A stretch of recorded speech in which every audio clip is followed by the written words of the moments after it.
Mas e o Bolsonaro, hein? E o Lula? Você já deve ter visto por aí que eles, a turminha da esquerda, tá tentando de todo jeito responsabilizar o bolsonarismo pelos escândalos do Banco Master.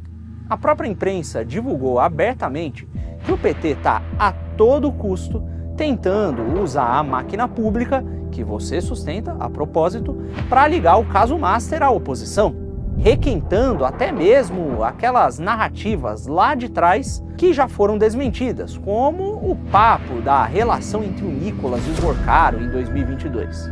E o pior é que, como eu vou mostrar aqui, não só faltam evidências do envolvimento do bolsonarismo com esse negócio, como tem evidências e muito que provam que o esquema todo do Master não só se utilizou da estrutura petista, como nasceu no berço do PT e foi completamente viabilizado por membros do atual governo. Membros esses que até pouco tempo atrás ainda estavam articulando relações entre Porcaro e o atual presidente da República. Primeiro vamos aos fatos. Durante a sua gestão do governo da Bahia, Rui Costa, petista histórico e atual ministro da Casa Civil, privatizou a empresa baiana de alimentos, a EBAL, para a empresa de Augusto Lima, ex-sócio do Banco Master. E o grande ativo dessa empresa era o acesso a uma estrutura de crédito que depois foi virar o cartão de consignados Credicesta, que se tornou um esquema de consignados compulsórios, com juros para lá de abusivos para servidores públicos, e que foi articulado com a participação de Jacques Wagner, um outro petista histórico e atual senador pelo Partido dos Trabalhadores. Posteriormente, o Credicesta foi formalmente integrado à estrutura do Banco Master, garantindo um caixa parrudo para a instituição. Lá por 2019 e 2020, os consignados abusivos do Credicesta entraram na estrutura do INSS e o cartão já vinha sendo denunciado por servidores públicos por fraudes e descontos indevidos. Posteriormente, em 2022, o Rui Costa voltou lá a dar uma mãozinha para os seus camaradas do banco, metendo um decreto que blindava o Credicesta na Bahia, impedindo a portabilidade dos consignados para bancos que oferecessem juros menores e menos abusivos que os do Master. Além disso, foi exatamente através do consignado Credicesta, articulado por Rui Costa e Jacques Wagner, atual líder do governo no Senado, que o Master expandiu o esquema para todo o Brasil e integrou a infame farra do INSS. De acordo com auditorias, 74% dos 338 mil contratos do Banco Master no INSS entre 2021 e 2025 apresentavam algum tipo de falha grave, com mais de 250 mil contratos tendo descontos indevidos, sem lastro e refinanciamentos abusivos. Esses ativos fraudulentos e podres aí acabaram depois compondo cestas que a gestora REAG maquiou e vendeu para o BRB, aquele banco estatal de Brasília.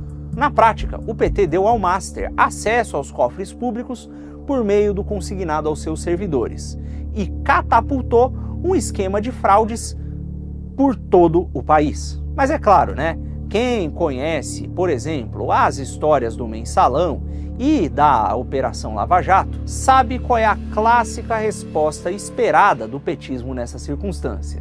É o famoso "eu não sabia". Todo mundo aqui fala que eu imito o Lula mal. Comenta aqui se você acha que eu imito bem.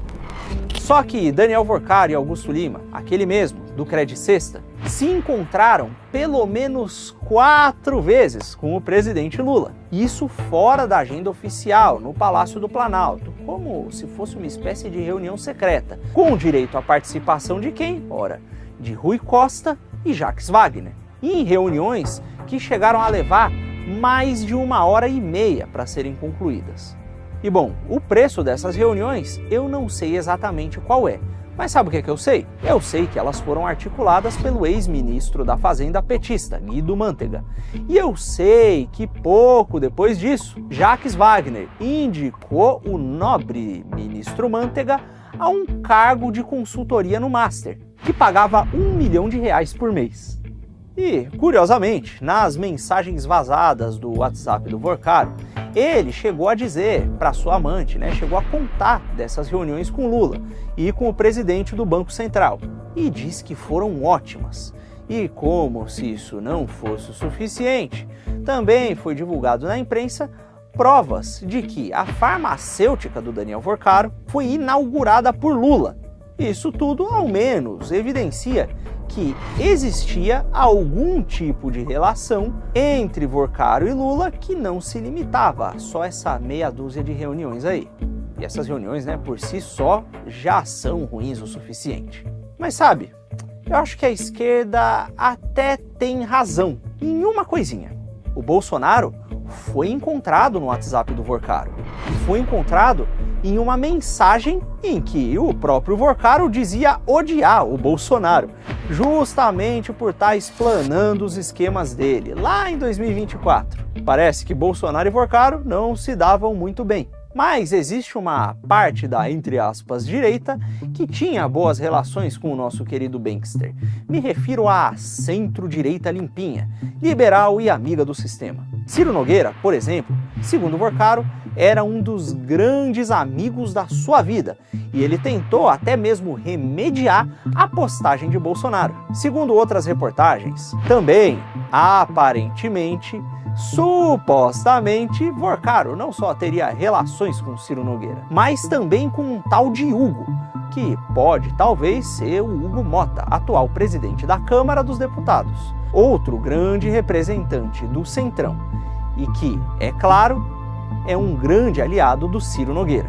Ciro Nogueira que também, em mensagens vazadas, outras mensagens vazadas, aparentemente, supostamente, parecia receber pagamentos frequentes de Daniel Vorcaro. Da centro-direita ao petismo, os esquemas de Vorcaro comiam solto, com fraudes milionárias que eram lucrativas para todo mundo. Todo mundo, além, é claro, dos pagadores de impostos, que ajudaram a financiar a farra dos servidores e aposentados do INSS, que também foram parasitados pelo banqueiro degustador de pelelecas. Mas, falando em INSS, o petismo não perdeu a chance também de meter a mão nessa cumbuca. E adivinha? Também tentaram culpar o Bolsonaro. E vamos novamente aos fatos, Um ex-diretor do INSS, preso pela Polícia Federal, recentemente fechou ali uma delação premiada no STF. E o prato principal dessa delação era ninguém mais, ninguém menos do que o Lulinha, aquele mesmo, que era zelador de zoológico, mal ganhava um salário mínimo e enricou no governo do seu pai com um esquema muito estranho, esse Lulinha.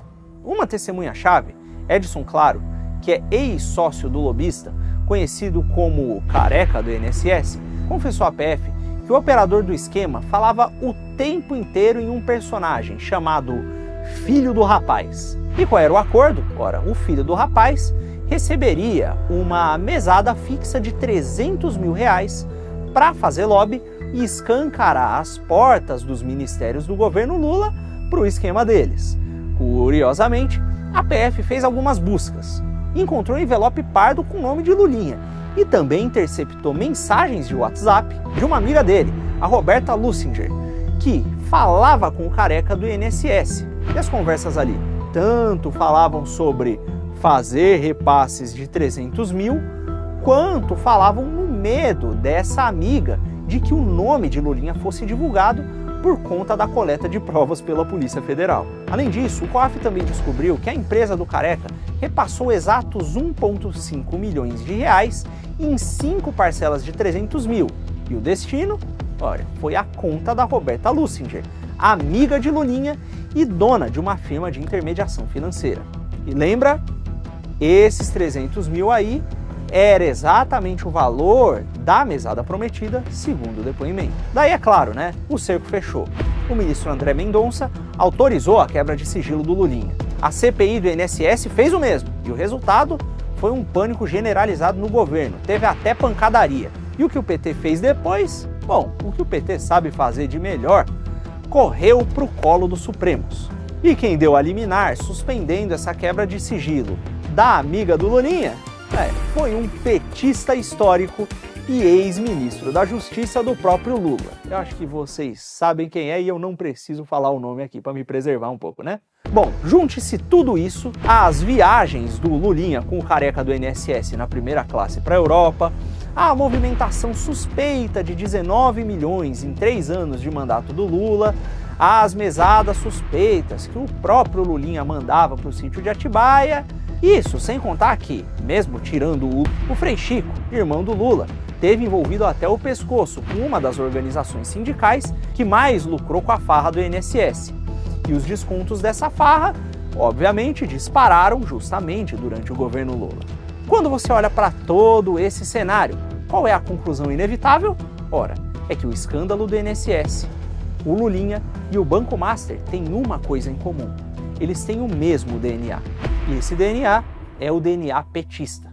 E olha, o colapso do Banco Master não é necessariamente um raio no céu azul. A matriz desse esquema nasceu no berço do atual governo, nasceu na Bahia de Rui Costa. Foi articulado com a ajuda do Jacques Wagner e escalou até virar uma engrenagem que parasita aposentados do INSS. Pessoas que hoje não conseguem nem comprar remédio. E quem dirá a tal da picanha prometida pelo Lula, né? Junte o mensalão, a Lava Jato, as fraudes sindicais do irmão do Lula, junte a Procuradoria-Geral da República, fechando os olhos para um banqueiro que tramava agredir jornalistas. E o que é que você tem?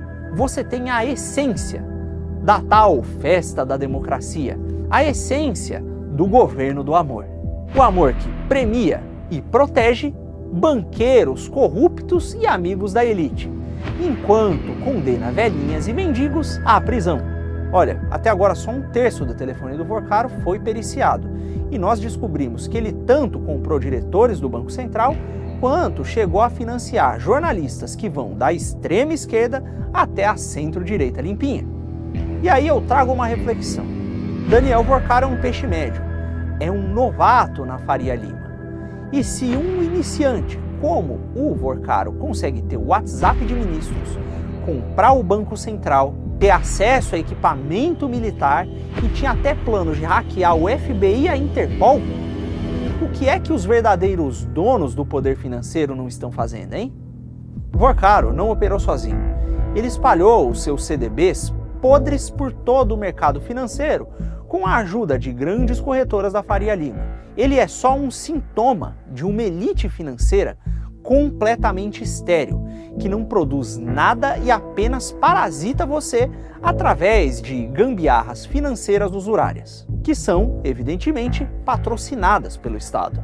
Mas preste muita atenção na grande ilusão que eles estão tentando te vender todos os dias no noticiário. Esse clima de euforia, de esquema sendo descoberto. Olha, eu acho muito importante que o Daniel Vorcaro e os seus associados sejam punidos. Mas vamos supor aqui que ele seja condenado e fique preso em definitivo. Vamos supor que os ministros e poderosos ligados ao Banco Master caiam. Você acha mesmo que a arquitetura da coisa muda?